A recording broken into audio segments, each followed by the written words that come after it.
very grateful for our secretary to be joining us here today. All the kind of important meetings you've got. It's great that you're sitting with some of the future leaders of Britain in front of you today. I'm going to actually ask you just to kick off straight away, and for the first kind of 5 minutes, just talk about a bit about your experiences, your role as Undersecretary, and then we've got some fantastic questions from our Patchworkers. But for the first 5 minutes, if you could explain to us a bit about your role, what do you do, and why is the role important? Right. So I appreciate the opportunity to be here. I love London. This is probably my 15th or 16th visit, if not more. And this is a great opportunity for me. And it's also a great opportunity to be here with all of you. I read every single person's bio on the plane. You know, it's a 7-hour plane ride. So you have a lot of time. So I read everybody's bio, and I'm really impressed with where a lot of you have come from. But just so you know, I'm going to deviate a little bit from that question. I didn't start as the Undersecretary of State. I grew up in Nashville, Tennessee. When I was 9 years old, my mother had a very severe nervous breakdown. She was hospitalized for 12 months. I didn't see her at all during that 12-month period.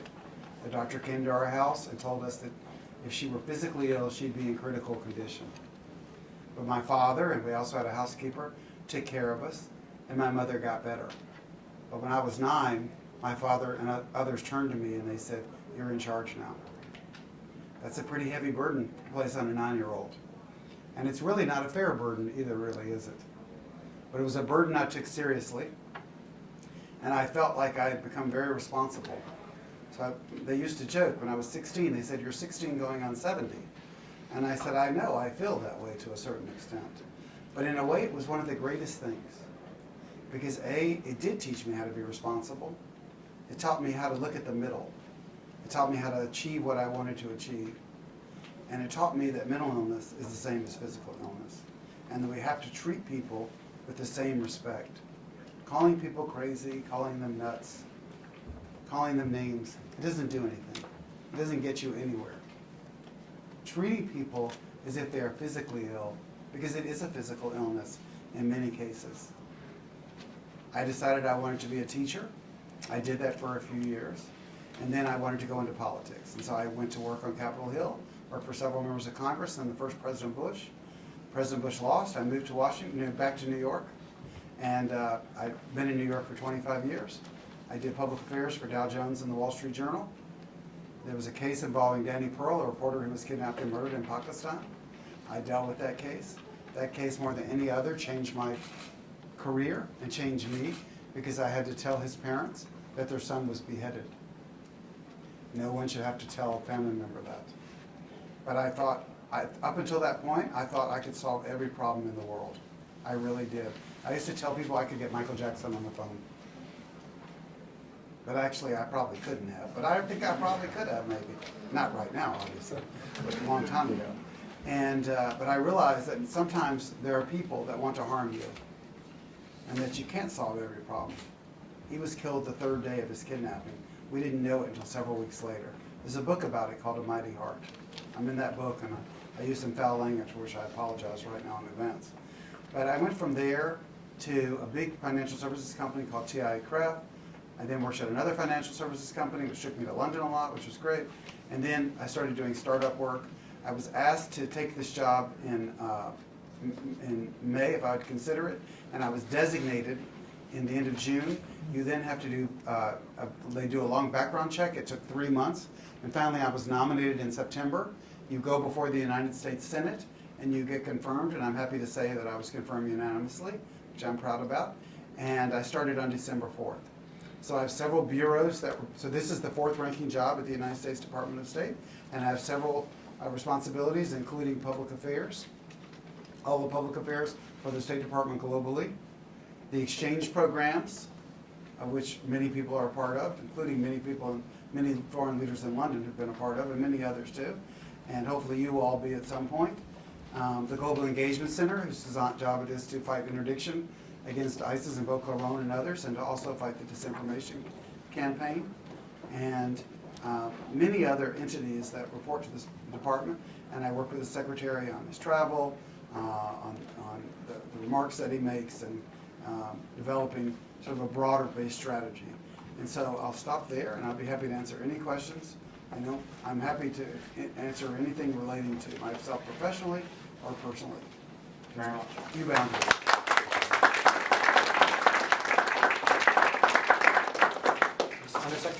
3 questions at a time. Great. And we've got about 12 questions in about 20 minutes. So Okay. there'll be some quick fire questions here. Great. I'm going to ask Diane, who's got question 2, Asia, who's got question 5, and can I ask Charisma, is it? Question 8. I'm the secretary. I would like to thank you for being here today. My question is, what is the most rewarding and challenging aspect of being under Secretary of State? Getting, Would you come to? sure, take 2. Asia? Under Secretary, thank you very much for your time. It was very inspirational and I really appreciate it. So my question is, what do you foresee being the biggest challenges for you in your department and how do you hope to resolve them? Thank you. Charisma? Secretary, thank you for being here today. Could you tell us what's been the most challenging point in your career so far and how have you overcome it? Just an easy question to start. Yes. Well, the most challenging point in my career, I think, was I indicated was the Danny Pearl case, where I believed that I could solve a problem and I ultimately couldn't, and that changed in many ways the way I thought. The most interesting part about, the most challenging part about working at the United States Department of State is trying to make sure that our broader message gets out to the world about the values that the United States stands for, and try to help people understand that that there's a lot of noise attached to what's occurring right now, but you need to look at the deeds more so than the words. And then the first question that you asked, The most rewarding and challenging aspect of being under Secretary of State? the fact that I get a chance to speak to groups like this and teach people about the fact that there's tremendous opportunity. Look, I'm a gay Jewish man, and I'm the Undersecretary of State for the United States. That's pretty awesome, don't you think? Fantastic. Can I get question number 1, Thomas, question number 3, Iftikhar, and question number 4 from John, please? Undersecretary, thank you very much for inviting us to this lovely building, and thank you for taking us the time to give us a really interesting talk. What I'd like to know is, what is your average day like in your role as Undersecretary of State? Thank you. Iftikhar? Secretary, thank you for taking the time for being here and thank you for your insightful talk. My question is, what has been the biggest change you've seen in US politics since you first started during the Bush administration? And we've got John. Thank you, Undersecretary of State, for being here. And thank you for having us, I should say more. What would your advice be for us as young British citizens seeking to take an active role in our democracy? So let's start with the last question. The first thing I would advise everyone to do is to stay involved. Don't pick 20 causes, pick a couple of causes that interest you and really fight for those. Learn as much as you can about them, be as knowledgeable as you can, and try to always figure out what the other side is too. That way you can have a legitimate conversation with somebody. The biggest change I've seen in politics, people are just not as friendly with each other anymore. There's a lot of more animus than there used to be. I was at an Oscar party and someone came up to me and they made a very negative comment about the president at an Academy Awards party. And I said, well, I appreciate you giving me your view and thank you very much, but I'm actually trying to see who's going to win Best Picture here. That shouldn't happen. I wouldn't talk that way to people, and I don't think you should try to talk that way to people, and people shouldn't talk that way to others. The average day is pretty exhausting. I get up at 5 a.m. I go rowing, usually 5 to 9K, depending on what my assignment is, what I'm given to do. My rowing coach is British, by the way. His name is Cameron Nichol. He was on the 2012 Olympic team. I then get to the office usually around 8:15, and I go from there until around 6:30. I usually have a dinner. I usually get back to the hotel, staying at a hotel, till around 9:30. I then spend from 9:30 to 11:30 going through emails, making sure I didn't miss anything, and then I eventually try to go to sleep, and at least once every other night I'm awakened during the middle of the night because they're on a trip or some issue is occurring or something of that sort. But you learn over time to sort of adjust to it, although my spouse frequently is sick of saying, "There's the phone." Fantastic. And then obviously, in terms of what you actually think the biggest change you've seen in US politics since you first started in the Bush administration? Well, as I said, he said from when I started with Bush to now. So I said the animus that exists, that I don't think existed before. We were all friends with each other. We all went out together afterwards to bars, or many of us dated each other. And it's a little bit different now than I think it was. Fantastic. People are so willing to tell you what they think. Can I get question 6, Jack, question 7, Priscilla, and can we get question 9, Abrar, please? thank you for coming here today and allowing us to come to the building. In your opinion and based on your experience, what's the most effective way to change public attitudes towards issues that are deep set within cultures and traditions? Thank you, Secretary, for being here today, and thanks for the transparency that you've shown in us as well. My question is, what were your aims and aspirations when you were around our age, so between 18 and 30, and do you feel like you've achieved them? Jack? Hello, Secretary. Yes, it's lovely to have you here. Thank you. My question is, what do you think the role of young people is in that role in getting special relationships from the US and the UK? So the best way to change public opinion attitudes is to determine what is important to you, what your values are, learn as much as you can about that particular issue, and then be as visible as you can in talking about it in a cogent and coherent way so that people understand the message you're trying to send, and try to realize you can't move everybody. I can't convince all of you to do everything in 1 minute. But a few of you might be willing to go a little bit further than you were before, and then you might be able to go a little bit further the next time. And so understand that's how you move attitudes. You don't switch things overnight. They take a period of time. But you can't give up, though. My aspirations, when I was your age, I wanted to make the tennis team at the University of Arizona. That did not happen, however, although I did get a great tan. And so my primary aspiration was I wanted to get involved in politics in some way. I was thinking maybe I'd like to run for office, or I wanted to run PR for a Fortune 100 company. So I did fulfill half of those aspirations. I have never woken up in my entire life thinking I was going to be the Undersecretary of State for the United States of America. So, and when it happened, it was pretty nerve-wracking, to be honest with you, when I was sworn in. I remember saying the last lines when they said, "So help me God." I slowed that down because I thought when I say the word God, I'm going to be the Undersecretary of State. And then the third thing is young people. I don't really sort of look at the difference between young versus old. I don't think of it that way. I think of it the fact that as long as you know as much about as you can about the areas of issues that you're studying, as long as you make an attempt to try to learn, go talk to as many people. Ask them, teach me what you can. Let me know what's important to you. Take the information. Some of it you might not absorb then, some of it you might absorb now. Very quickly, I had a tennis coach, and I had hit the ball to a certain spot. It took me 80 times to do it. I was so mad at him, I don't know what I would have done if something else had been legal. But he took his finger, and he pushed it in my forehead. Back then, my head, they did that back then. They don't do that now. And he goes, "If you miss it again, it's up here."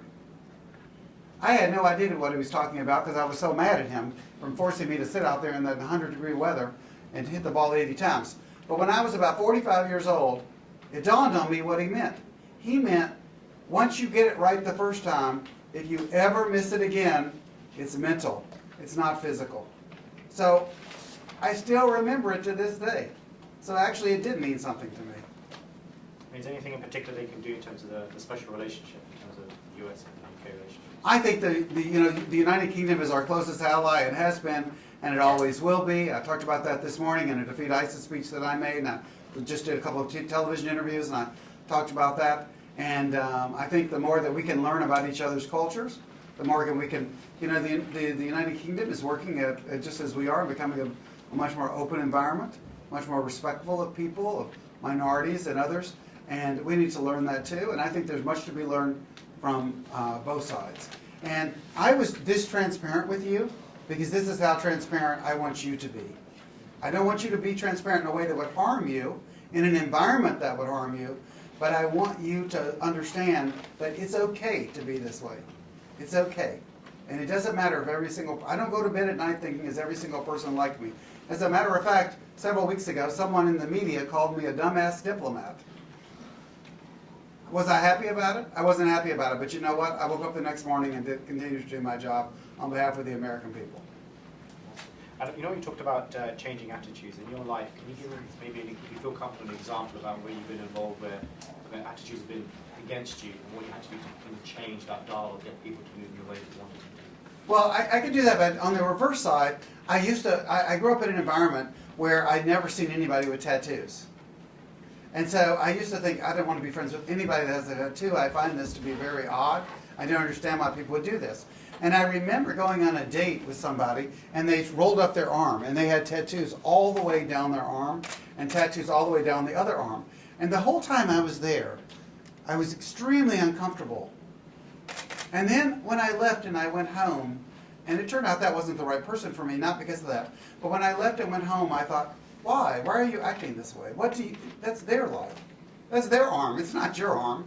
You don't have to put a tattoo on your arm if you don't want to, but you need to respect them. And so I would say that's an example in that case. In terms of values, I follow 2 precepts. Number 1, what's called the Harvard Negotiation Project, where I always look at 10.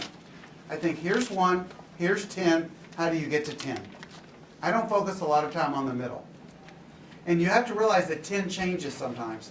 So if I'm trying to move the dial, and I have tried to do that several times, I'll talk about what 10 is, and if they don't respond to that, I'll go back to 8. And then I'll ultimately go back to 10. That's why Rex Tillerson, by the way, is a fantastic negotiator as Secretary of State, because he goes 1, 1.1, 1.2, 1.3, back to 1.2. I could never do that, because I'm more of a 1 to 10 guy. That's why we get along so well. So I think that's 1. And number 2, I always believe something I saw in the play The Color Purple. Hope will set you free. Because it does. It does. It actually does. There are people whose lives are far worse than ours. But they really believe they're going to be okay. Most of them won't be, by the way. Most of them will not be okay. But 1 or 2 might. And so they have to believe it's going to work. They have to believe that they can do the job and do it well.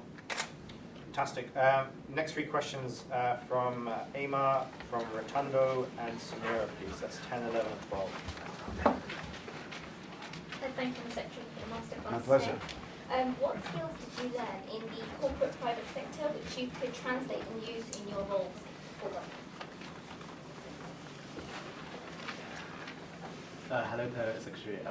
Thank you for the speech. Why do you think the US and UK relationship is so important? Good evening, Secretary. Thank you so much for taking time to be here for your honesty and transparency. How do you think the special relationship between the US and the UK will change over the next 5 years? The primary skill I've learned in the private sector, I've managed a lot of people, probably 1,000 people in my career, and I've learned 2 things. Number 1, to try to help people take responsibility for their lives and try to enable them to move forward, but to not do the job for them, number 1. And number 2, that it's very important to increase the metabolism of a place. You know what metabolism is, to move it forward. You have to move it forward. I always look at it this way. If here's 1 and here's 10, if I bring you to 10, but in the end I only end up at 5, I've probably gotten a lot further than we were going to start at. So that's number 1. Number 2, the UK relationship, why it's important. It's important because the United Kingdom is our closest ally. You've been with us throughout. We've been with you. Not just in terms of from a defense standpoint, but also from the work that we do on trade and economics. And we're the 2 most visited countries. The work we do in that area, and the fact that we've tried to remain supportive of each other. And what do I think it will look like in the next 5 years? I hope it looks stronger than it is right now, because I think right now there's a little bit of a fission point, and we have to work to sort of fix that, which is one of the reasons I'm here, and it gives me a great opportunity to come back again. Maybe I'll get to join the board of this organization at some point, but because I think what you all are doing is great, by the way. I'm going to actually invite you now to join the board. Thank you. Thank you. Always make sure you ask when you have the opportunity. On that point, I would love to learn a bit about some of your leadership skills. If you could pick 3 of the top leadership skills you think are important that our Patchwork is needing, what 3 would they be and why? Number 1, always take responsibility for your life. Listen, we all had tough lives. My mother was hospitalized for 12 months when I was 9. But in the end, I can't have somebody else do for me what I can do. That's number 1. And along with that, with knowing that, go talk to somebody. Get help. Get help from a mentor. My email address is goldstein@state.gov. Goldstein @state.gov. I mentor a lot of people. Get help from a mentor. Ask them. If you go to your boss or someone you're working with and you say, what do I need to do to get better? And they tell you this, go to them a month later and go, am I getting better? Do you see a difference? Hold the people who are going to help you responsible by you being responsible. So that's the first thing. I think the second thing is that always try to understand where you're going, but be willing to be flexible. So you have to have some direction in terms of to lead. You've got to have an idea of where things are. Listen, not everybody can be the CEO of a company. The best job the person might want to be is the person who serves food in the cafeteria, but that's okay. That's an important job too. We need that person as much as we need the CEO, probably more. So understanding that is number 2. And I think number 3, don't let other people influence how you operate. Get mentoring, but decide where you want to be. Don't let somebody else take away from you what you can be. I spent a lot of my career when I was younger thinking, well, I used to use the analogy, why can't I play basketball for the New York Knicks or the Los Angeles Lakers or Arsenal football team? Why are my peers getting these jobs and I'm not? And finally, at 48, I became head of PR for the Wall Street Journal. And I thought, well, this is great, but some of my peers would have been there at 40. But you know what? None of my peers are in this job. And I finally got there. I understood the day that I was sworn in, when I died, I was going to die as the Undersecretary of State for the United States. And so you have to realize there comes a point where you do the best job you can do, and hopefully it will happen. It sometimes doesn't, but I had a great career. I've had a great career, and I've been okay, and I've been lucky financially in that regard, and I have a really wonderful spouse who's very supportive. But also, I think the 4th thing is you've got to be willing to give up a lot. I see my spouse Friday nights through Sunday morning. That's it. You've got to be willing to give up something. And that's an important point, too, to get where you need to go. And how do you find that balance between striving for excellence but also balancing your family life? What kind of advice? Because obviously a lot of patchworkers here have got demands in terms of they could be carers for their parents, they could be studying, might have to do work. Some of our patchworkers unfortunately become homeless during the period they're with us. Right. How do you balance that striving for excellence and then looking after your personal, social well-being? Well, if anybody becomes homeless, I'd like to know about it. So let me see what we can do to help you with that. But number one, I think, listen, it's very difficult. It's very hard to do what you're trying to do, to achieve at that point. And I think you can't lose sight of the broader goal. In the end, you can help your family the most by being as strong as you can be. It's hard because sometimes the family members don't understand that. And they put pressure on you to be at home, or to not have a social life, or to say, you're never here, what's going on, or I need your help, or you need to give me this money that you're making. But you have to do what is best for you. You're all past the age of 18 years old now. And so this is your life. And you need to hope that people understand and respect that. And if your family members don't, I for sure do. And I know Harris does for sure. And I know all the people, I know Lou does, at every chief of mission. And so that sometimes has to be enough. It has to be enough. And not everybody can live through that pressure. They can't. And sometimes people say, okay, I've done what I can do. And that's okay too, by the way. But always go to bed at night and say, what am I trying to do? Did I achieve what I tried to do? Don't let other people, even if it's your family, try to move you to a place that you don't want to be. Tassin, can I get the most